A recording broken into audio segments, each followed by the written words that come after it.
friends, I Mahendra Singh Chauhan welcomes you all of you to our portal Sri Karni Academy and EduTech. Now we are dealing in a digital education. ठीक है, तो हम digital education में बात कर रहे हैं कि हम डिजिटल एजुकेशन में भी आ चुके हैं, हमने भी अपना कदम रख दिया है। तो दोस्तों मैं आपको बताने वाला हूँ आज के 11th के टॉपिक के लिए, मैं आपको बायोलॉजी के लिए बताऊँगा। ठीक है, तो बायोलॉजी में बात करेंगे हम सीबीएसई के और एनसीईआरटी के सिलेबस के लिए, जो कि सीबीएसई आरबीएसई में कॉमन सिलेबस है अब एनसीईआरटी का ही। ठीक है, तो कोई वेरिएशन नहीं है, ये गए सिलेबस जो टॉपिक्स हैं आपके वो आपके सीबीएसई वालों को वही पढ़ने हैं और आरबीएसई वालों को वो भी सेम टॉपिक पढ़ने हैं। पूरा आपका सिलेबस दोनों का सेम रहेगा। तो हम बात करें टॉपिक के लिए, लेकिन अभी काफ़ी घमासान चल रहा है कि काफ़ी हमारा सेशन जो चला जा चुका है, स्कूल एजुकेशन ऑफ पड़ा है, तो इसीलिए डिजिटल एजुकेशन ही हमारे पास एक एजुकेशन लर्निंग का मेथड है। ठीक है, हम जो टॉपिक पढ़ रहे हैं काफ़ी चीज़ें हम चल रहे हैं, जैसे कि अब सीबीएसई हो गया चाहे आरबीएसई हो गया, वो चाहता है पूरे सेशन में सिलेबस को थोड़ा रिड्यूस कर दें। पहले माना जा रहा था 90% सिलेबस रहेगा, जो 100% पढ़ते हैं उसकी जगह सिर्फ और सिर्फ 90% पढ़ना पड़ेगा। लेकिन उसके बाद जैसे समय लॉकडाउन की सीमा बढ़ी तो वो हम आ गए 70% तक। लेकिन अब ये लॉकडाउन का ये स्कूल एजुकेशन जो ऑफलाइन क्लासेस कब तो ऑफ रहती है वो नहीं पता है, क्योंकि उसके ऊपर डिपेंड करता है कि सिलेबस कितना रहेगा। ठीक है, लेकिन तो फिर हमें पढ़ना क्या चाहिए, आपके मन में प्रश्न उठ रहा है। लेकिन अब जो मैं टॉपिक मैं आपको बताऊंगा ये टॉपिक सारे के सारे इंपॉर्टेंट होंगे, ना इसको सीबीएसई हटा पाएगा ना वो आरबीएसई हटा पाएगा। मतलब कि आपके हर दृष्टि से जो इंपॉर्टेंट महत्वपूर्ण टॉपिक होंगे हम पहले उन्हीं टॉपिकों को भी बात करेंगे। तब तक हमारे पास रिटन प्रूफ होगा सिलेबस का। ठीक है, तो हम जब तक रिटन प्रूफ ना आता है हम सिर्फ हमारे सिलेबस के जो इंपॉर्टेंट टॉपिक्स हैं जो हमें पढ़ना चाहिए वो हमें हर हाल में पूछे जाएंगे।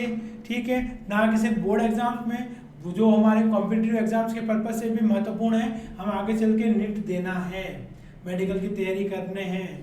ठीक है, जो हमारा प्राइमरी फोकस होता है उसकी तैयारी के लिए जो करना है उसमें महत्वपूर्ण भूमिका निभाएंगे ये सारे टॉपिक्स।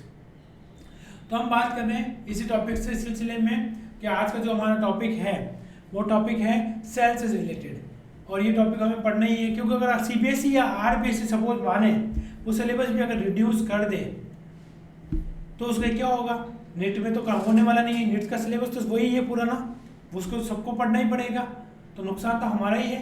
तो इससे अच्छा तो हम सारी चीज़ों को हम अभी से तैयारी करें कि हमारा मेन टारगेट क्या है 11th-12th के बाद। नेट के लिए है, मेडिकल के जाना है, हमें जी के लिए जाना है, जो तो मेडिकल की प्रिपरेशन कर रहे हैं तो हमें सिलेबस तो पूरा पढ़ना ही पड़ेगा। और वैसे भी अब जो टॉपिक बात करने वाले आज के टॉपिक में वो किसी सूरत में है ना सीबीएसई हटाएगा ना आरबीएसई हटाएगा। तो आज का हमारा टॉपिक है सेल। ठीक है, तो क्या है सेल, क्या होता है? सेल होता है हमारे बॉडी का बिल्डिंग ब्लॉक्स। ठीक है, बिल्डिंग ब्लॉक्स क्या है कि बिना सेल के हमारा बॉडी का बिल्डिंग पॉसिबल नहीं है। जिस तरह से हम बात करें दोस्तों, ईंटें से जोड़ जोड़ के बिल्डिंग या दीवार चुनाई जाती है, मकान बनाए जाते हैं। तो ईंट क्या है, यहाँ हम बात करें ये ईंट, जब इस तरह से ईंटें आपस में जुड़ती है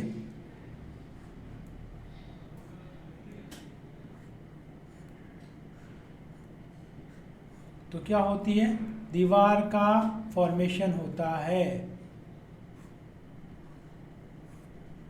ये जो दीवार बन रही है ये ईंटों की वजह से बन रही है। तो ईंट क्या है, ब्रिक्स ऑफ वॉल, यहाँ पे बात कर रहे हैं। जिस तरह से ईंट आपस में जुड़ के एक दीवार बना रही है, वैसे ही सेम चीज ये हमारे बॉडी की सेल्स की तरह भी काम करती है। हमारी बॉडी की सेल्स क्या होगी, आपस में एसोसिएट होकर के एक बिल्डिंग बना रही है, स्ट्रक्चर बना रही है, जिससे हमारे बॉडी का ऑर्गेनिज्म बनता है या कंप्लीट ऑर्गन बनते हैं। ऑर्गन से आपस में एसोसिएट होते हैं तो ऑर्गेनिज्म का निर्माण होता है।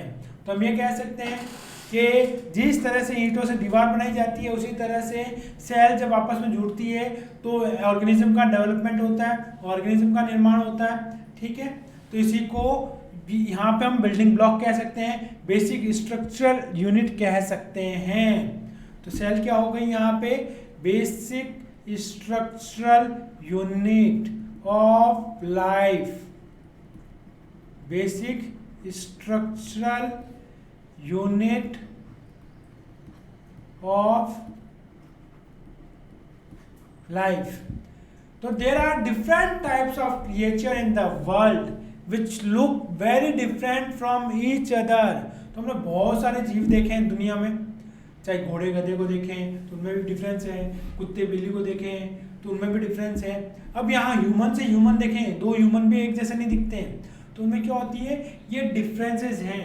अब ऑर्गेनिज्म, एक ऑर्गेनिज्म से बात करें, दूसरे ऑर्गेनिज्म से मतलब घोड़े और गधे की बात करें, तो यहाँ पे जो डंकी और हॉर्स में डिफरेंस होगा, आपको मॉर्फोलॉजिकल डिफरेंस देखने को मिल रहा है, ठीक है।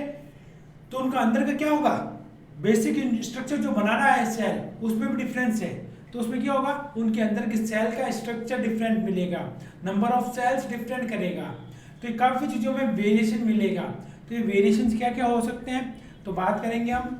तो but everyone's body is made up of a small unit and each unit is called cell.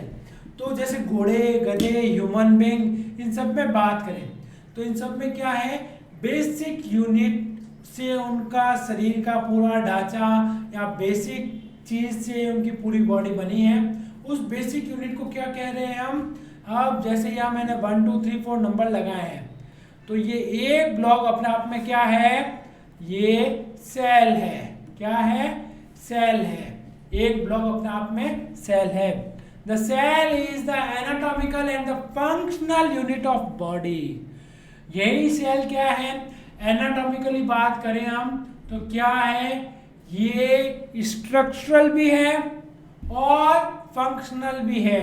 तो यही क्या हो रही है, हमारे बॉडी में बात करें हम तो हमारे बॉडी में जो सेल है वही क्या है, उसी ने स्ट्रक्चर बना रखा है हमारे पूरे बॉडी का। और जो मैं आपसे बोल पा रहा हूँ, खड़ा हूँ, चल फिर रहे हैं, तो वो भी किसकी बदौलत, सेल की बदौलत। हमने खाना खाया, खाने का डाइजेशन हुआ, सांस ले रहे हैं, हवा आ रही है अंदर, बाहर जा रही है, हृदय धड़क रहा है, हार्ट बीट हो रहा है, किडनी अपना काम कर रही है, लिवर अपना काम कर रहा है। तो ये सारे काम हो रहे हैं किसकी बदौलत, सेल की बदौलत।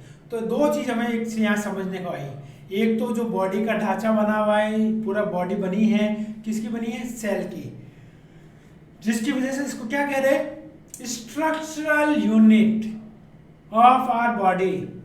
सेकेंड बात करें तो ये क्या है, फंक्शनल यूनिट है, क्योंकि सेल से ही पूरी बॉडी के सारे फंक्शन होते हैं। Previous slide please.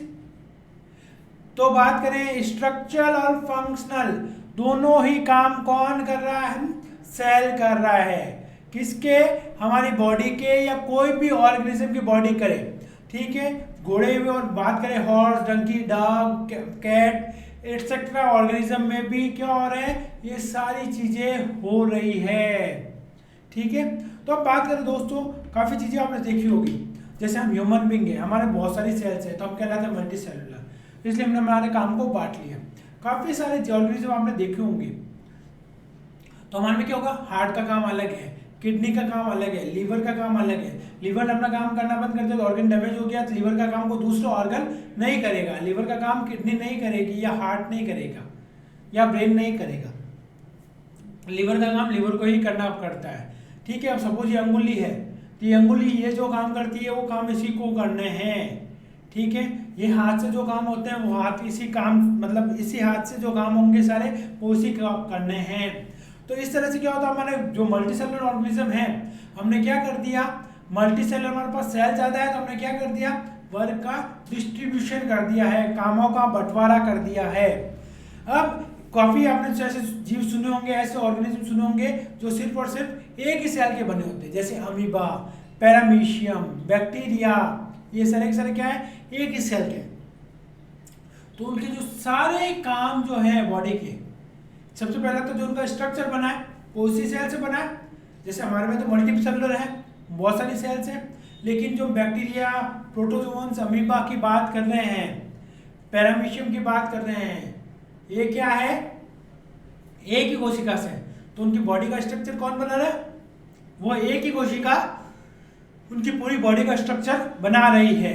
उसके अलावा सेकंड, जैसे हमारा रेस्पिरेशन करने के लिए अलग ऑर्गन है, सांस लेने के लिए अलग है, हृदय को धड़कने के लिए अलग है, तो हमारे क्या है, डिफरेंट ऑर्गन्स हैं। तो बात करेंगे उस अमीबा में जिसके पास सिर्फ एक ही सेल है, उसके सारे काम कौन करता है, उसके ये सारे काम वो एक ही सेल करती है। ठीक है, तो ये कैसे ऑर्गेनिज्म जो एक ही सेल के बने होते हैं तो उनमें भी वो सारे काम होते हैं, कैसा नहीं है वो काम नहीं होंगे, तो वो ऐसे जीव क्या कहलाएंगे, यूनिसेलुलर ऑर्गेनिजम्स। कौन से organism, unicellular organism. Unicellular organism जैसे अमीबा, पैरामीशियम, यूग्लिना। ठीक है, तो ये सारे ऑर्गेनिज्म क्या होते हैं, यूनिसेलुलर होते हैं। और क्या है, ये सिंगल सेल के बने हैं। सिंगल सेल मतलब कि पूरी बॉडी किसकी है, एक ही सेल की बनी है, इसी कारण से तो इसको क्या कह रहे हैं हम, यूनिसेलुलर। इन यूनिसेलुलर ऑर्गेनिजम्स मतलब इनके बॉडी के सारे स्ट्रक्चर और फंक्शनल काम कौन कर रही है, वो एक ही सेल कर रही है। जबकि दूसरी तरफ हम देखें, अर्थवर्म बहुत कॉमन नेम है, केंचुआ जो होता है जिसको अर्थवर्म कहते हैं, इसको फार्मर्स फ्रेंड भी कहा जाता है। क्या कहते हैं, फार्मर्स फ्रेंड, किसान का दोस्त होता है। क्यों होता है, क्योंकि ये जो जमीन के अंदर की उपजाऊ मिट्टी होती है उसको खोद करके ये बाहर निकालता है, इसीलिए ताकि उस भूमि की उर्वरता बनी रहे, इसकी फर्टिलिटी मेंटेन रहे। अच्छी जो सॉइल होती है उसको जमीन के अंदर से खोद के ऊपर की तरफ लाता है, क्योंकि अपने बिल के लिए।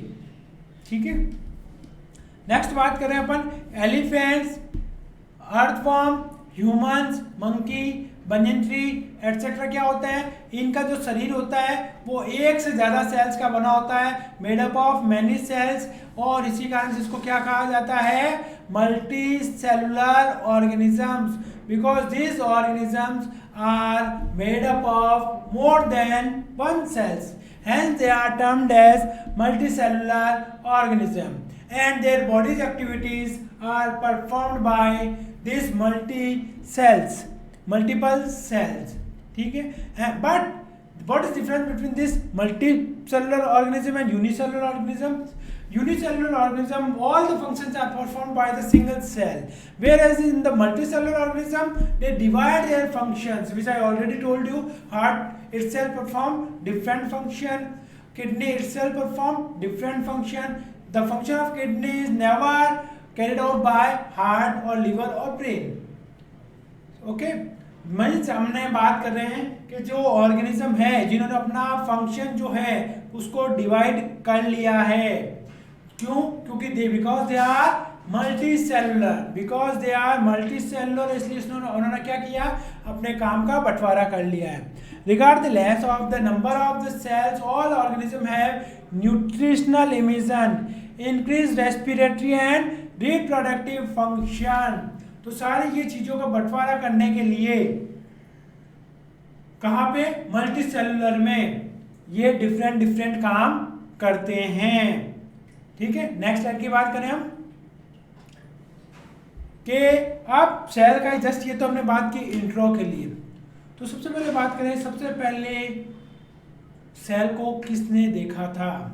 तो सबसे पहले सेल को मैं आपको थोड़ा हिस्ट्री यहाँ बताते हैं। तो सबसे पहले सेल का इन्वेंशन हुआ था 1665 में, 1665 में, और 1665 में सबसे पहले जो सेल को देखा था वो थे रॉबर्ट हुक, जिन्होंने कॉर के डेड सेल्स में सेल्स को देखा था।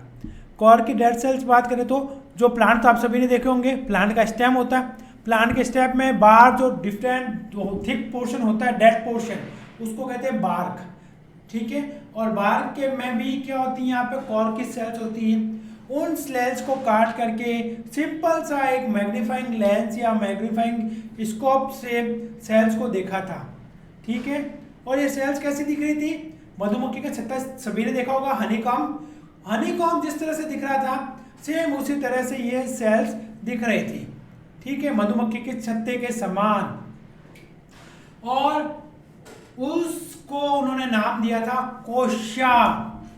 क्या नाम दिया था, हम बात करें यहाँ पे, उसको उन्होंने नाम दिया था कोशा, सेल नहीं कहा था। तो आपसे ये बड़ा इंपॉर्टेंट क्वेश्चन है, ये नेट लेवल का क्वेश्चन है आपके लिए, बड़ा इंपॉर्टेंट, ध्यान रखिएगा। जो रॉबर्ट हुक ने जो कॉर की डेड सेल्स देखी थी, सबसे पहला क्वेश्चन तो यहाँ से क्या बन सकता है, रॉबर्ट हुक ने सेल्स देखी थी, वो कैसी थी, लाइव थी या डेड थी। तो सबसे पहला क्या आएगा, वो कैसी थी, डेड सेल्स थी। कैसी दिख रही थी? हनी कॉम की तरह, मधुमक्खी के छत्ते के समान। ठीक है, तो क्या रॉबर्ट हुक ने उनको नाम सेल दिया था? पूछेगा, ये आपसे बड़ा इंपॉर्टेंट, बड़ा सिंपल सा क्वेश्चन है। तो अधिकतर लोग क्या कहेंगे, हाँ मुझे सबको पता है कि रॉबर्ट हुक ने सबसे पहले सेल को दिया था, तो सेल ही नाम दिया होगा। नहीं, यहाँ पे बड़े इंटरेस्टिंग चीज है, उन्होंने क्या नाम दिया था? उस चीज को कोशिका नाम दिया था। ठीक है, इस बात को उन्होंने बताया था अपनी बुक में माइक्रोग्राफिया में। ठीक है, इसका जिक्र जो उन्होंने किया था, माइक्रोग्राफिया जो उनकी बुक थी उसमें इस कोशिका का जिक्र किया था। जो रॉबर्ट हुक जो थे उन्होंने सिर्फ कोशिका टर्म यूज की थी, जो मैं आपको ऑलरेडी बता चुका हूं। ठीक है, उसके बाद 1674 में बात करें तो एंटन वॉन ल्यूवेनहॉक आए थे, जिन्होंने फर्स्ट लिविंग सेल को देखा था। ठीक है, तो फर्स्ट डेड सेल को देखने वाले थे रॉबर्ट हुक। और आपसे क्वेश्चन यही पूछा जाए, फर्स्ट लिविंग सेल को किसने देखा था? तो फर्स्ट लिविंग सेल को देखा था एंटनी वॉन ल्यूवेनहॉक। तो एंटनी वॉन ल्यूवेनहॉक ने फर्स्ट लिविंग सेल देखी थी, whereas first dead cell was seen by Robert Hooke. Robert Hooke ने 1665 में देखा था। तो आप थोड़ा ईयर को भी ध्यान में रखिएगा, ल्यूवेनहॉक ने 1674 में लिविंग सेल देखी थी। तो दोनों में डिफरेंस बता दिया। जो बोतल का ढक्कन जो कॉर्क होता है, ठीक है, जो साइंटिफिक लेबोरेटरीज में आप देखते हैं ऊपर का क्लोज किया होता है उसका तो उसको बोतल का कॉर्क, वहां पर उसकी स्टडी किसने की थी? वो रॉबर्ट हुक ने की थी। ठीक है, कैसी सेल्स थी? डेड सेल्स थी। कैसे दिख रही थी? हनीकॉम या मधुमक्खी के छत्ते के समान दिख रही थी। कहाँ जिक्र किया था? माइक्रोग्राफिया में किया था। क्या नाम दिया था? कोशिका नाम दिया था। ये बड़ा इंपॉर्टेंट है। ठीक है, उसके बाद फर्स्ट लिविंग सेल को देखने वाले कौन थे? वो थे Antony van Leeuwenhoek. Next slide की बात करें अपन, तो उसके बाद हिस्ट्री में बात कर रहे हैं। नेक्स्ट ही तो बात करें, कोशिका की खोज हो गई, सेल की डिस्कवरी हो गई। सेल की डिस्कवरी के बाद सेल के अंदर एक बड़ा सा इंटरेस्टिंग और बड़ा इंपॉर्टेंट ऑर्गेनेल्स होता है, ये वाला, जिसको कहा जाता है न्यूक्लियस।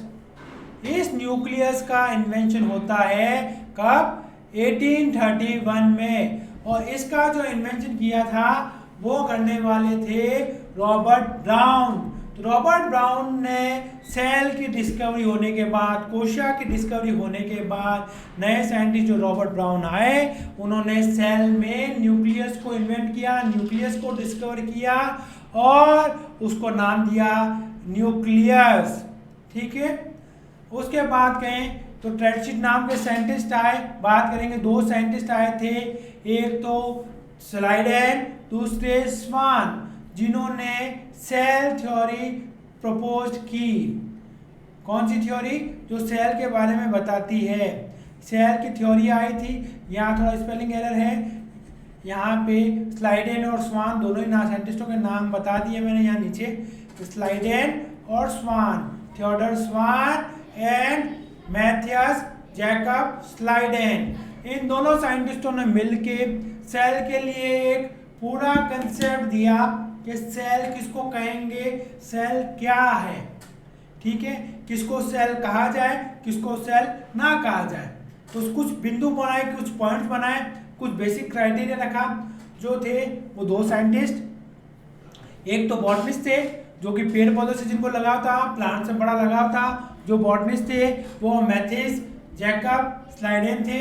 उसके साथ एक और जो एनिमल साइंटिस्ट थे, जूलॉजिस्ट थे, वो थे थियोडर स्वान। और इन दोनों ने ही मिलकर के सेल के रिगार्डिंग अपना एक कंसेप्ट प्रपोज किया था, जिसको सेल थ्योरी नाम से जाना जाता है। ठीक है, कि cells are the creative units of plants and animals. क्योंकि प्लांट्स के बारे में बताने वाले जो बॉटनिस्ट थे वो थे स्लाइडेन साहब, एंड जो एनिमल्स के लिए बताने वाले थे वो थे स्वान साहब। ठीक है, तो इसलिए इसको एक बेसिक क्रिएटिव यूनिट बताया था प्लांट्स और एनिमल्स के लिए, जिसको सेल कहते हैं। नेक्स्ट बात करें हम,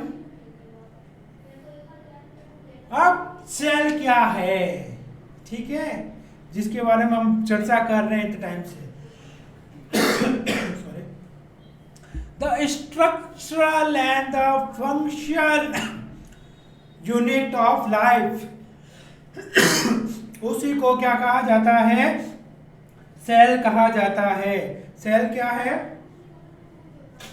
बेसिक स्ट्रक्चरल और फंक्शनल यूनिट है, जो मैंने बताया आपको। हमारे शरीर का ढांचा किसका बना है? सेल का। सेल की बॉडी के सारे फंक्शन कौन कर रहा है? सेल कर रहा है। तो क्या हो गई? बेसिक स्ट्रक्चरल और फंक्शनल यूनिट हो गई सेल।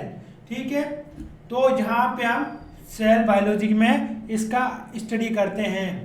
अब सेल का जो टर्म है, जैसे मैंने बताया आपको, रॉबर्ट हुक ने कौन सा टर्म यूज किया था? उन्होंने यूज किया था कोशा। क्या यूज किया था? कोशा। लेकिन जो हम आज के टाइम में बात कर रहे हैं, ये सेल, ये जो टर्म है, ये किसने दिया था? ये दिया था हर्टविग साहब ने। ये हर्टविग ने सेल टर्म को कॉइन किया था। ठीक है, जबकि आपसे पूछा जाए, दोनों क्वेश्चन डिफरेंट है। सेल को डिस्कवर किसने किया था? Robert Hooke. सेल की टर्म को कॉइन किसने किया था, या सेल की टर्म को डिस्कवर किसने किया था? तो हर्टविग। दोनों क्वेश्चन डिफरेंट है। डेड सेल को किसने डिस्कवर किया था? रॉबर्ट हुक ने। लिविंग सेल को किसने डिस्कवर किया था? ल्यूवेनहॉक ने। ठीक है, तो अब बात करें सेल वाज, यहाँ पे कि cell was discovered by Robert Hooke and he saw in dead cells of cork. Robert Hooke ने सबसे पहले सेल के बारे में बताया था, ये तो सभी को पता है, चाहे वो भले डेड सेल हो, चाहे उनका नाम कोशा दिया हो। लेकिन जहाँ पे सेल की ब्रांच बात करें हम बायोलॉजी में या साइंस में, जहाँ पे सेल का स्टडी होता है, उसको कहते हैं साइटोलॉजी। क्या कहते हैं? साइटोलॉजी। तो रॉबर्ट हुक ने ही सबसे पहले साइटोलॉजी के बारे में बताया था, सेल के बारे में बताया था। भले ही वो कोशा टर्म हो, इसलिए रॉबर्ट हुक को ही क्या कहा जाता है? Father of cytology. क्या है ये? Father of cytology. But first of all Leeuwenhoek observed living cell. Antonie van Leeuwenhoek ने क्या देखा था? लिविंग सेल को देखा था। ठीक है, during biological development, first cell was formed by abiotic process और chemical synthesis। अब बात करें कि जो फर्स्ट सेल जो आई, चाहे ह्यूमन बीइंग में बात करें, बैक्टीरिया में बात करें, कहीं पे भी बात करें, जो फर्स्ट सेल जो आई थी वो कौन सी सेल थी? ठीक है, वो कहाँ से आई थी, किस तरह से बनी थी? तो वो इवोल्यूशन का पार्ट है। हालांकि आपके इवोल्यूशन अलग से चैप्टर है जिसके बारे में बताऊंगा, और जिसका बेसिक आप ऑलरेडी 10 में पढ़ चुके हैं कि इवोल्यूशन क्या है। तो हम फर्स्ट सेल की बात करें, first bio development of cell was through abiotic process और थ्रू केमिकल प्रोसेस। किसी केमिकल प्रोसेस से फर्स्ट सेल का डेवलपमेंट हुआ था, जिसको माइक्रोस्फेयर या बायोस्फेयर और कोएसरफेयर्स अलग अलग टर्म्स दिए गए थे। ये इवोल्यूशन का पार्ट है जो मैं आपको अलग से बताऊंगा, सिर्फ एक जनरल बताने के लिए कि आपका फर्स्ट सेल कैसे आया था। तो उसका एक बेसिक चीज जो केमिकल के बारे में बताया, केमिकल सिंथेसिस ऑफ सेल। उसके बाद बात करें नेक्स्ट के सेल थ्योरी, जो जैसे मैंने आपको बताया, दो साइंटिस्टों ने मिलकर के सेल के बारे में डिटेल जानकारी दी कि सेल क्या है, basic structural unit of life. चाहे वो जीव एक कोशिकीय हो, then whether the organism is unicellular और मल्टीसेलुलर। ठीक है, चाहे वो जीव एक कोशिकीय है या बहुकोशिकीय है, यूनिसेलुलर है या मल्टीसेलुलर है, उसकी बॉडी कौन बना रही है? उसकी बॉडी बना रही है सेल। ठीक है, उसकी बॉडी किसकी बनी है? सेल की बनी है। सेकेंड पॉइंट बात करें तो चाहे वो ऑर्गेनिज्म यूनिसेलुलर है या मल्टीसेलुलर है, अगर यूनिसेलुलर है तो उसकी बॉडी के सारे फंक्शन कौन करेगा? उसकी बॉडी के सारे फंक्शन उस एक सेल से संपन्न होते हैं, उस एक सेल से एक्कम्प्लिश्ड होते हैं। तो इसलिए उस सेल को क्या कहेंगे? Function unit. जबकि मल्टीसेलुलर में क्या होता है? यहाँ पे इन फंक्शंस को डिवाइड कर देते हैं। जैसे हमने बताया हमारे हार्ट को काम को डिवाइड कर दिया, रेस्पिरेशन को डिवाइड कर दिया, हमने हमारे डिफरेंट बॉडी के जो फंक्शन है उनको क्या कर दिया, वर्क का डिस्ट्रीब्यूशन कर दिया। ठीक है, तो यहाँ पे जो स्ट्रक्चरल और फंक्शनल यूनिट्स होती है उसको सेल कहा जाता है। और यही बात सेल थ्योरी में रखी गई थी दो साइंटिस्टों के द्वारा, मैल्थियस जैकब स्लाइडेन एंड थियोडोर स्वान। ठीक है, और वही बात हमने बात की थी, सेल थ्योरी बनी इन दोनों के कंसेप्ट से। जो स्लाइडेन साहब थे, जो मैं आपको पहले ही बता चुका हूँ, इनको पेड़ पौधों से लगाव था, और जिनको पेड़ पौधों से लगाव होता है और ऐसे साइंटिस्ट जो होते हैं उनको बॉटनिस्ट कहते हैं, जबकि जिनको एनिमल से प्यार होता है उनको जूलॉजिस्ट कहते हैं। अब accordingly the cell is the functional and structural unit होती है। उसके अलावा ये सेल क्या है, हेरिडेटरी यूनिट है। हेरिडेटरी बात करें हम, जो सेल में न्यूक्लियस होता है, न्यूक्लियस में क्या होता है, डीएनए। क्या होता है, डीएनए या आरएनए, जो भी बात करेंगे अलग अलग ऑर्गेनिज्म में। तो हम बेसिकली हम बात करें ह्यूमन बीइंग में और सब जगह, तो यूनिवर्सल कंपोनेंट क्या है, जेनेटिक मटेरियल डीएनए, और डीएनए का है न्यूक्लियस में, और न्यूक्लियस का है सेल में। तो यहाँ पे क्या है, हमारे फादर मदर से जो इन्फॉर्मेशन आई हमारे पास क्या है, वो डीएनए है। इस डीएनए में ही क्या होती है, सारी इंफॉर्मेशन स्टोर होती है, इसलिए इसको क्या कह रहे हैं हम, इसको हेरिडेटरी यूनिट ऑफ लाइफ। अब यहाँ पे बात करेंगे तो बेसिक स्ट्रक्चरल की बात हो गई, बेसिक फंक्शनल की बात हो गई, बेसिक हेरिडेटरी यूनिट की बात हो गई, ये सेल, ये सारी चीज तो है। लेकिन नई सेल कैसे बनेगी, नई सेल कहाँ से आएगी, ये जो नई सेल बात करें तो ये किससे आएगी, ये प्री एक्सिस्टिंग जो पुरानी सेल्स होगी उन्हीं से ही क्या होगी, नई सेल्स बनती है। तो इसीलिए इसको क्या कहते हैं, new cell arise from pre existing one. ये बात कही थी रुडोल्फ विर्चो ने। किसने कही थी, रुडोल्फ विर्चो ने कही थी कि new cell arise from the pre existing one, और इसको अपनी एक भाषा में कहा था जिसको कहते हैं ओमनिस सेलुला ई सेलुला। तो ओमनिस सेलुला ई सेलुला जो वर्ड था, जिसका मतलब था all cells originate from pre existing one, मतलब कि जो भी नई सेल्स बनेगी, ये न्यू, प्रीवियस स्लाइड, जो ये नई स्लाइड बनी है, न्यू सेल बनी है, वो किससे बनेगी, पुरानी सेल से। तो ये बात किसने कही थी, रुडोल्फ विर्चो ने। और इन्हीं बात का वैज्ञानिक रूप से बात करें, प्रायोगिक रूप से जो प्रूव किया था, एक्सपेरिमेंटली प्रूव जो इसने किया था, वो थे एक्सपेरिमेंटली प्रूव करने वाले लुईस पाश्चर। कौन थे, लुईस पाश्चर। लुईस पाश्चर ने रुडोल्फ विर्चो की बात को प्रायोगिक रूप से सत्यापित करके दिखा दिया। तो इसी मत को भी सेल थ्योरी में जोड़ करके सेल थ्योरी का पूरा एजेंडा तैयार हो गया। सेल क्या है, स्ट्रक्चरल यूनिट है, सेल क्या है, फंक्शनल यूनिट है, सेल क्या है, हेरिडेटरी यूनिट है, सेल क्या है, नई सेल की जो ओरिजिनेशन होगा वो किससे होगा, पुरानी सेल या प्री एक्सिस्टेंट से, जिसको उन्होंने कहा था ओमनिस सेलुला ई सेलुला। ठीक है, ये कंसेप्ट रहा था। तो ये सारे मिलकर सेल थ्योरी पूरी होती है। इसके बाद बात करें नेक्स्ट, अब सेल थ्योरी के एक्सेप्शन क्या हो सकते हैं, अपवाद क्या हो सकते हैं। तो सेल थ्योरी के कहाँ एप्लीकेबल नहीं होगी, सेल किसको सेल हम नहीं कहेंगे।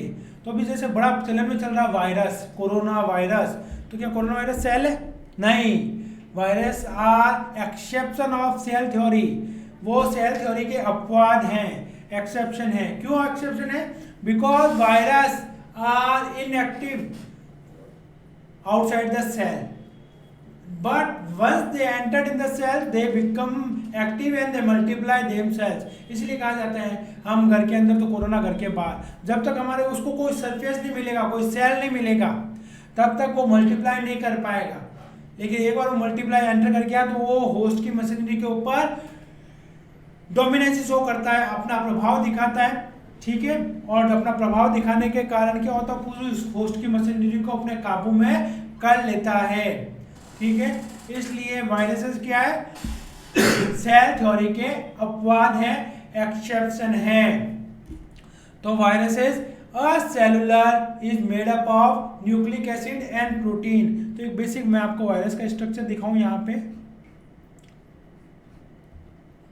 कुछ इस तरह का होता है। तो उसमें क्या होता है, सिर्फ एक न्यूक्लिक एसिड होता है और उसके चारों तरफ प्रोटीन होता है। तो वायरस में क्या है, न्यूक्लिक एसिड और प्रोटीन है, लेकिन उसको जो मल्टीप्लाई अगर शरीर के बाहर है, किसी लिविंग सेल के बाहर है, तो वायरस अपने आप को कभी रेप्लिकेट नहीं कर पाएगा, ठीक है। अगर फर्स्ट कोरोना वायरस को कोई लिविंग सेल ना मिली होती तो वो खत्म हो जाता, तो कोई आज कोरोना वायरस जिंदा ही नहीं होता, ठीक है। उसके अलावा बात करेंगे सेकेंड जो एक्सेप्शंस हैं वायरस के अलावा, वायरॉइड्स। तो ये भी वायरस का मिलता जुलता टर्म है, वायरस का ही शाब्दिक रूप एक अलग से, जिसमें सिर्फ क्या होता है, सिर्फ और सिर्फ ये वाला कंपोनेंट होता है और ये वाला नहीं होता है। तो वायरस में ऐसे वायरस है जिनमें केवल आरएनए पार्टिकल्स हो तो उनको सिर्फ वायरस कहेंगे, ठीक है। मतलब कि प्रोटीन नहीं होता है, उनके चारों तरफ प्रोटीन का कोटिंग नहीं होगी। फिर उसके अलावा बात करें हम वायरियंस। तो वायरियंस क्या होता है, they are inactive carrier of viral genomes. तो वायरियंस कुछ ऐसी चीजें हैं जो कि इनएक्टिव रूप से वायरल के जीनोम को कैरी करते हैं। जैसे बैक्टीरिया में वायरस का जीनोम आ गया तो एक बैक्टीरिया से दूसरे बैक्टीरिया में जा रहा है, दूसरे से तीसरे, तीसरे चौथे में, इस तरह से। तो क्या हो गया, वो वायरल के जीनोम को कैरी कर रहे हैं। आज हम उसके जीनोम को, कोरोना के जीनोम को क्या होता है, लोग भी कैरी कर रहे हैं, ठीक है। उसके अलावा नेक्स्ट बात करें प्रायोन्स। प्रायोन्स क्या होता है, न्यूक्लिक एसिड। यहाँ बात करेंगे ऐसे वायरसेस जिसमें सिर्फ और सिर्फ प्रोटीन्स हो।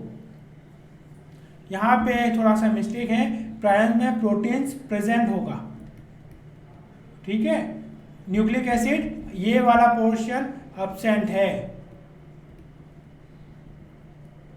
Nucleic acid absent, protein present. लेकिन जहाँ पे, और जबकि वायरस में बात करेंगे तो वायरस में क्या होता है, न्यूक्लिक एसिड प्रेजेंट होता है। ये आरएनए पार्टिकल क्या है, यहाँ न्यूक्लिक एसिड प्रेजेंट है, न्यूक्लिक एसिड प्रेजेंट, और प्रोटीन एब्सेंट। जबकि प्रायोन्स में नाम से पता पड़ रहा है P फॉर प्रोटीन, और P for protein and P for present, मतलब कि जहाँ प्रोटीन प्रेजेंट हो वो प्रायोन्स होंगे, ठीक है। और वायरस क्या होगा, जहाँ पे प्रोटीन एब्सेंट होगा, न्यूक्लिक एसिड प्रेजेंट होगा। और वायरस में ज्यादातर न्यूक्लिक एसिड क्या होता है, आरएनए पार्टिकल्स। जैसे HIV का वायरस, उसमें भी क्या जीनोम होगा, आरएनए। कोरोना वायरस में भी क्या है, आरएनए, जबकि हमारे शरीर में जेनेटिक मटेरियल क्या है, डीएनए। उसके अलावा आरबीसी जो हमारे सेल के अंदर है।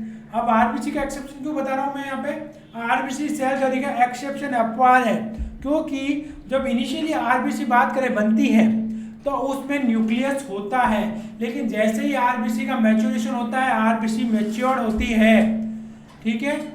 तो आरबीसी मैच्योर्ड होने के बाद उसका न्यूक्लियस एब्सेंट होता है, इसीलिए आरबीसी न्यूक्लिक सेल थ्योरी का एक्सेप्शन है, अपवाद है। जबकि बात करेंगे कैमल्स, सभी परिचित हैं, शिप ऑफ डेजर्ट और लामास, इनमें आरबीसी में न्यूक्लियस प्रेजेंट होता है, इसलिए इनके आरबीसी क्या होंगे, एब्सेंट नहीं होंगे।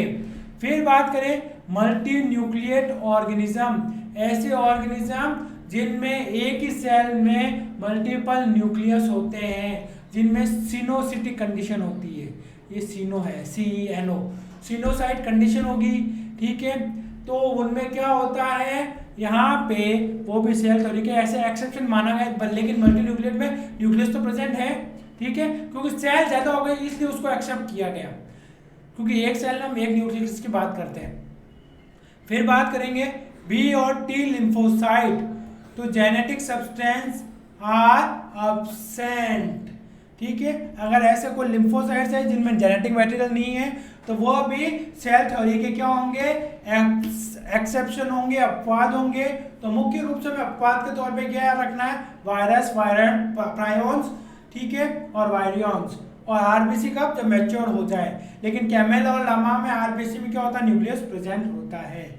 तो दोस्तों आज के इस वीडियो में इतना ही। उम्मीद करता हूँ ये वीडियो आपको बहुत अच्छा लगा होगा। तो आपको अगर अच्छा लगा है तो इसको लाइक करें, अपने दोस्तों के और अपने सहयोगियों के साथ इसको शेयर करें ताकि उनको भी इसका फ़ायदा मिले। और सब्सक्राइब करना तो बिल्कुल भी ना भूलें, इस बेल बटन को जरूर प्रेस करें। ठीक है, और आपके मन में किसी प्रकार का डाउट है, क्वेरी है तो बेझिझक आप कमेंट बॉक्स में लिखिए, हम उसको ताकि कमेंट उसको देखेंगे और उसको आपको रिप्लाई कर सकें तो जल्दी से जल्दी, as soon as possible, next class से पहले। ठीक है, और नेक्स्ट क्लास में हम इसी टॉपिक से रिलेटेड बात करेंगे, जो सेल की बात करें हम, सेल के आगे हम और अब क्या क्या पढ़ना है, हमारे सिलेबस में क्या क्या मेंशन है। तो उम्मीद करता हूँ आज आपको वीडियो अच्छा लगा होगा। ठीक है, इसी के साथ मैं महेंद्र सिंह चौहान आपसे आगे चाहूँगा। जय हिंद।